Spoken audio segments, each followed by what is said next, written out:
En el tramo final del diálogo de la tarde de hoy viernes, recibir acá en Guayaquil a César Paz, especialista en seguridad, ex agente del FBI. Durante más de 2 décadas, César precisamente pues integró, formó parte del Buró Federal de Investigaciones, el FBI por sus siglas en inglés. Alguien que conoce mucho de la temática de seguridad hemisférica, seguridad regional. Compatriota nuestro que está de paso acá en Guayaquil. ¿Cómo está, César? Bienvenido. Muchísimas gracias y un saludo muy cordial a todos los ecuatorianos que nos escuchan.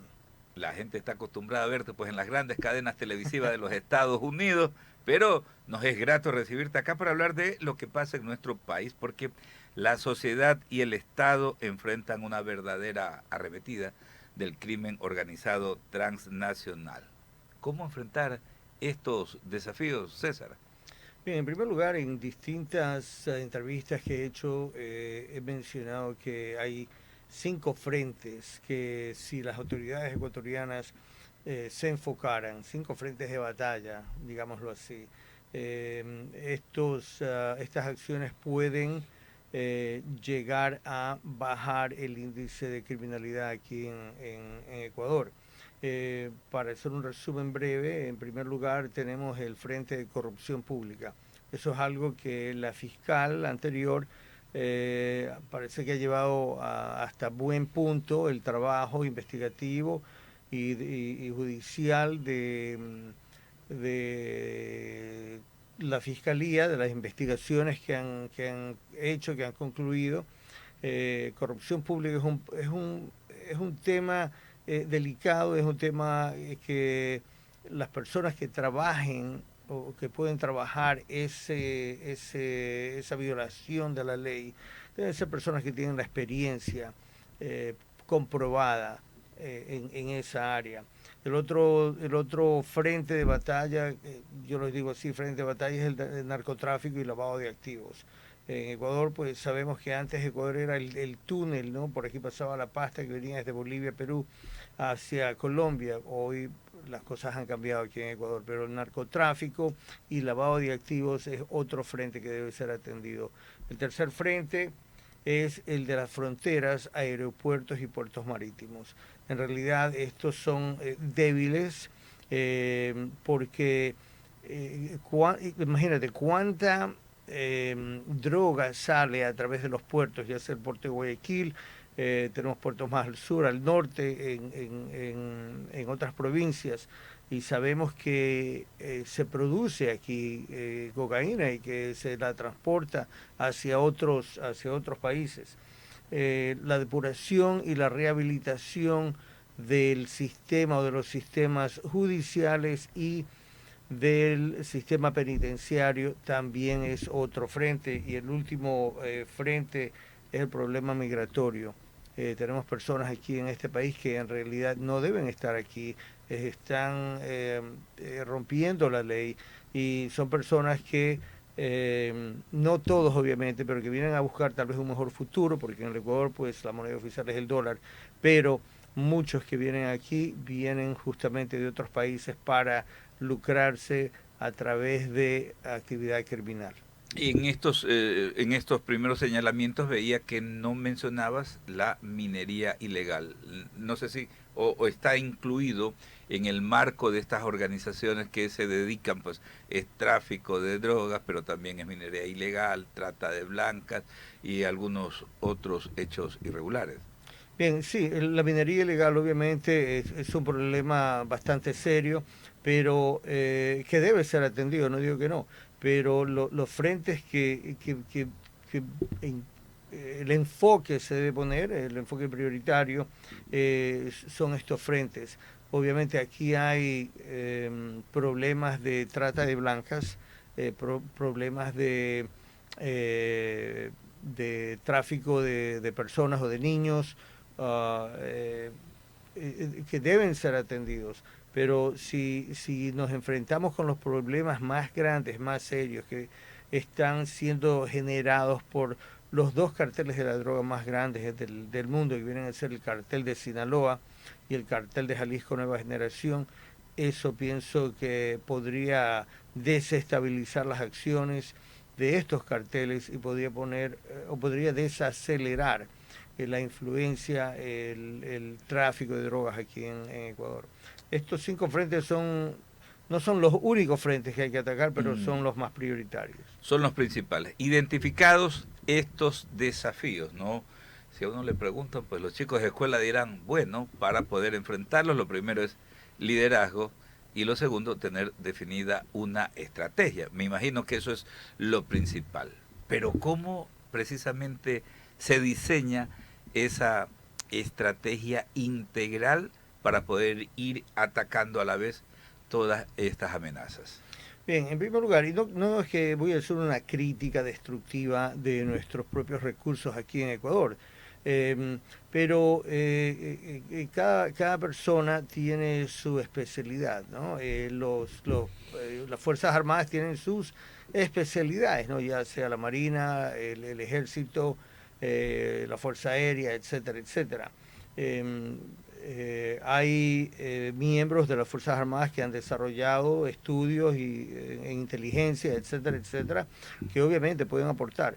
Pero en realidad lo que en una situación como la que vive Ecuador, lo que se necesita aquí son personas que tengan una experiencia comprobada, que tengan el conocimiento de cómo manejar estos temas, estos frentes de los que he hablado, de los que he mencionado. No es por hacer a nadie aquí de menos, pero ¿quién aquí en Ecuador ha podido desmantelar un cartel de la droga de Colombia o de México? Que no es que quiero hablar mal o de manera negativa de nuestros investigadores o de las fuerzas policiales, pero en realidad no hay alguien que tenga o que haya tenido esa experiencia comprobada. ¿Quién ha podido desmantelar un cartel que se dedique al lavado de activos? O carteles que vienen de Europa Oriental, ¿no? Entonces, pienso que los que deben participar en la construcción, en el diseño de un plan integral, deben ser personas que son idóneas, que tienen, una vez más, por cuarta vez que lo voy a repetir, la experiencia comprobada de haber podido desmantelar un cartel de la droga o un cartel de lavado de activos o un cartel de trata de blancas o problemas migratorios. Entonces necesitan un grupo de asesores, que no está nada malo pedirlo, que se los puede traer de otros países. Hay recursos que estos asesores conocen y tienen acceso, que pueden pedir, ya sea Estados Unidos, Inglaterra, Alemania, etcétera, etcétera, para que puedan apoyar los esfuerzos de las autoridades ecuatorianas. Correcto, entonces ahí viene esa necesidad, ¿no?, de ir afianzando esos acercamientos, ¿no?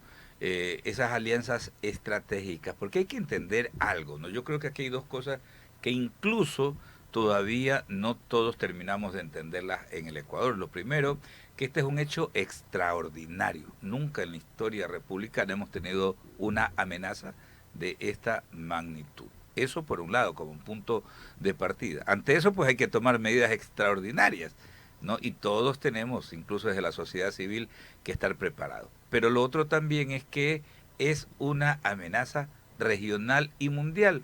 En varias entrevistas lo has indicado, César, ¿no?, que esto es una verdadera amenaza. Tal vez como nunca la humanidad está pues amenazada terriblemente por estas organizaciones criminales. Y estas organizaciones criminales, como tú lo has mencionado, tienen recursos que el gobierno ecuatoriano no los tiene. Cuando tú puedes comparar los ingresos del cartel de Sinaloa, digamos, los ingresos, si los comparas a los ingresos de la Coca-Cola o los ingresos de Apple, o sea, compiten. De una gran transnacional. Exactamente, o sea, tienen a su disposición no solamente personal, pero dinero, influencia. ¿Y cómo llegan o cómo llega esta influencia a filtrarse en un país? Hay 4 niveles de infiltración, digámoslo así. En primer lugar, los carteles de la droga lo que tratan de hacer es identificar a un partido político que pueda ser comprado, que sea vulnerable y que pueda ser comprado. Aportan dinero a ese partido político en las campañas, exactamente. Y cuando ese partido político gana, entonces ya tienen a la parte o a la cúpula del gobierno en sus bolsillos. Una vez que hacen eso, se ocupan de enfocarse en el sector judicial o en el nivel judicial y penitenciario, exactamente. Okay, tratan de comprar jueces, fiscales o los amedrentan, plomo o plata. Okay, a eso me refiero, sistema judicial, ya ese es otro nivel.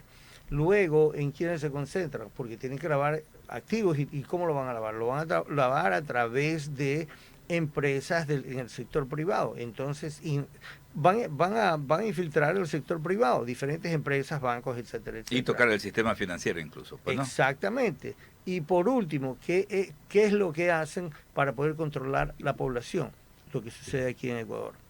El sicariato, el secuestro, las vacunas, no las llamadas vacunas, que son extorsiones. Entonces, causan pánico en la población, los amedrentan, la gente no quiere salir, la economía se desestabiliza, las personas se quejan del gobierno, se forma un caos interno, y es así en la manera o de la manera en que un cartel de la droga puede infiltrarse en un país. Y son territoriales, ¿no? El cartel de Sinaloa tiene sus territorios, y lo mismo el cartel de Jalisco Nueva Generación, las FARC igual, y carteles también de Europa Oriental. Claro, de alguna manera van también pues ocupando, ¿no?, ese espacio que le corresponde al Estado. Si el Estado no tiene presencia, hablemos pues de los sectores de la ruralidad, de los sectores más alejados de los grandes centros de la administración pública, ¿no? Simplemente pues ellos van a estar ahí, van a estar cerca también de nuestros chicos, tentándolos con el dinero fácil, y ahí vemos que hasta culturalmente tenemos esta amenaza. Si vamos revisando un poquito cada una de las amenazas que señalabas, veía en el aspecto que tiene que ver con control migratorio, ¿no? Desde aquel momento que alguien llegó con la novelería de crear esto de la ciudadanía universal y permitir que cualquier fulano entre y salga del Ecuador, sobre todo entre acá al país, sin siquiera pues saber quién era, mostrar su pasado judicial, vemos que tenemos un gravísimo problema, ¿no? Así es, y este problema lo estamos acarreando desde aproximadamente el año 2008-2009, aquí en Ecuador, porque han entrado a este país personas que en realidad han influenciado en la sociedad, han llegado a penetrar ciertos círculos, y son personas de Medio Oriente que traen una ideología religiosa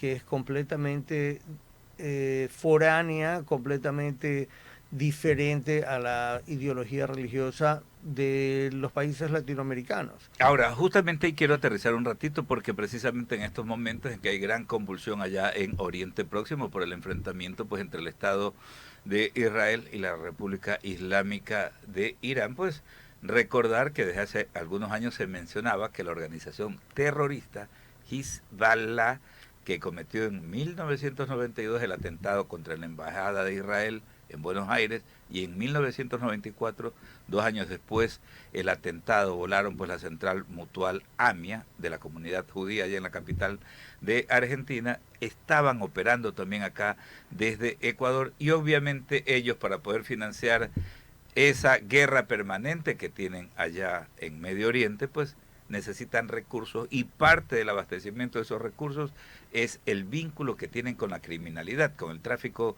de drogas. ¿Esto es así? En parte es eso, en parte también es, o en mayor parte, y no tengo ningún tipo yo hablo no tengo pelos en la lengua para hablar y criticar a nuestros propios, a mis presidentes en Estados Unidos. No digo mis presidentes porque también soy ciudadano americano. El expresidente Obama envió 1.9 billones de dólares en efectivo, en aviones a Irán, que tenía que ver supuestamente con un embargo que hicieron muchos años antes de que él fuese presidente. Ese dinero que se envió ese dinero que Irán recibió en billetes, ese dinero lo han utilizado no solamente para apoyar a Hezbollah, pero también a Hamas. A Hamas. Son dos grupos terroristas que no cabe la menor duda, son grupos terroristas que en su carta magna tienen por muchos años la meta de desaparecer al Estado de Israel y también desaparecer o pelear, batallar en contra de Occidente, aquellos, pues, ¿no? exactamente, y ¿qué es lo que quieren? Quieren Sharia law, perdón, la ley Sharia, establecerla, que es una ley que es completamente contraria, opuesta y absurda, que no compagina, que no calza con la cultura latinoamericana o la cultura occidental. Entonces, estamos hablando de influencias externas. Mencionabas el caso del atentado en Buenos Aires. Participé en esa investigación por un tiempo y en realidad, ¿de dónde vienen todos estos fondos? Estos fondos vienen de Irán y hay grupos a través del mundo que se dedican, que son obviamente asociados a Irán, que se dedican a recolectar dinero, a recolectar fondos de manera legal y de manera ilegal. Ilegal, claro, habíamos señalado a través de algunas investigaciones periodísticas que justamente la llamada triple frontera, ¿no? Ese punto que une Argentina, Brasil y Paraguay, pues era un punto de confluencia y había pues algunas vertientes de esta organización terrorista de Hezbollah. ¿Qué recomendación para el Estado ecuatoriano, para los tomadores de decisiones? Porque vemos que lamentablemente como que no tenemos bien definida una estrategia para enfrentar este tema, para enfrentar esas amenazas que hemos señalado, ¿no? Y que tal vez vale la pena recordarlas, ¿no? Reforzar el control en fronteras, norte y sur, ingreso de armas, ingreso de droga desde Colombia, ¿no? Tenemos la amenaza del tema migratorio. ¿Por qué no establecer exactamente todo extranjero que esté aquí que justifique qué está haciendo? Los centros comerciales, los patios de comida son repletos de gente que evidentemente están dedicadas a algo que no es correcto. Tenemos el otro tema, ¿no? De obviamente lo más central, que es el tráfico de estupefacientes, ¿no? Lo de la minería ilegal, que es el otro punto, y tenemos todas estas amenazas. Sabemos, conocemos el diagnóstico. ¿Qué hacer para poder definir, diseñar esa estrategia, reunir el equipo técnico adecuado para comenzar a enfrentar desde la estructura del Estado y desde la sociedad civil este fenómeno? 4 palabras. Escuchen a los expertos. Eso es lo que debe hacer el gobierno, este gobierno de Ecuador. Y todo gobierno en el futuro es lo que deben hacer. Porque un presidente, y no es que critico al presidente, no, o un vicepresidente, o un ministro, hablen en términos generales, ellos no saben, ellos nunca han tenido o han desarrollado esta experiencia. Una persona de las Fuerzas Armadas, no un miembro de las Fuerzas Armadas, activo o pasivo, no importa, no han desarrollado esta experiencia. No hay aquí en Ecuador personas que han batallado y triunfado, deshabilitado, desarmado a un cartel de la droga o a una organización terrorista. No hablo de una célula, ¿ok? O 2 células que estén aquí en el país. Me refiero a la organización, a la cabeza de la organización. Y hay diferentes maneras para hacerlo, pero se necesitan, y lo que sugeriría, son varios grupos que conformen este equipo, aparte de los asesores. Sería el equipo táctico, el equipo de inteligencia, el equipo que se dedica a hacer los decomisos, el equipo que se dedica a reclutar informantes, el equipo técnico con las capturas de mensajes o de llamadas telefónicas, etcétera, etcétera. Y yo haría que ninguno de esos grupos esté o que se conozcan entre ellos, ¿no? Pero que hayan directores y subdirectores que manejen estos grupos para poder articular. Exactamente, poder formular planes de ataque, planes u operativos y desarticular de una vez y por todas a todos estos grupos que están amenazando a la población ecuatoriana. especialista en seguridad, ex agente del Buró Federal de Investigaciones, César Paz. Más de 2 décadas no trabajando en estos temas, pues le dan la solvencia profesional para darnos a conocer su visión, sus puntos de vista, que por supuesto lo hace con ese amor patrio, con ese amor que tiene por el Ecuador. César, qué gusto poder conversar contigo y hacer un poco este análisis respecto a este tema que es tan importante, ¿no? El país, la sociedad, el Estado necesitamos todos recuperar pues la institucionalidad, recuperar esos espacios, combatir frontalmente a todas estas organizaciones criminales que desde fuera han llegado precisamente pues para hacer de las suyas y de alguna manera pues buscar poner de rodillas a nuestra sociedad, ¿no? Muchas gracias por la invitación. Gracias. Bueno, con esto estamos cerrando esta semana de labores. Quiero hacerle extensivo pues nuestro saludo a quienes han estado pues a lo largo de esta jornada enganchados a nuestra señal. Que disfruten el fin de semana. Buenas noches.